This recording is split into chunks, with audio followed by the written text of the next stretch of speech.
Paano ba i-prep yung freediving mask para maiwasan yung pagpafog? So, before ko sagutin yung question mo, magpapakilala muna ako sa inyo. Hi! My name is Bibides and I make content for my weekly freedive sessions. Kung gusto mo siyang mapanood, pumunta ka lang sa profile ko. Nakapin na yan.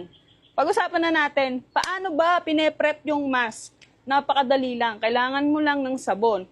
Ang recommended ng mga freedivers is Johnson's Baby Shampoo, yung no tears formula. Kahit di mo masyadong mabanlawan, hindi siya masakit sa mata. Kumuha kayo ng mask nyo and lagyan nyo lang yung inyong mask just like that.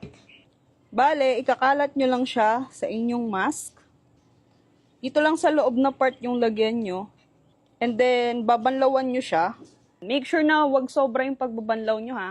And then, isusuot nyo na siya. Pag sinuot nyo siya, wag nyo na siyang huhubarin. Kasi anytime na may expose siya sa different temperature, doon nagkakaroon ng pagpa-fog yung mask. So ako, once lang ako nagsusuot ng mask, hindi ko na siya alisin. Yun na yun. Goods na yun. So, kung nakatulong yung video na to sa inyo, hit the follow button and save this video. Marami pa akong tricks na ituturo sa inyo kasi maraming beginners ang nagtatanong nito and wala naman ako makitang resources online to help you out.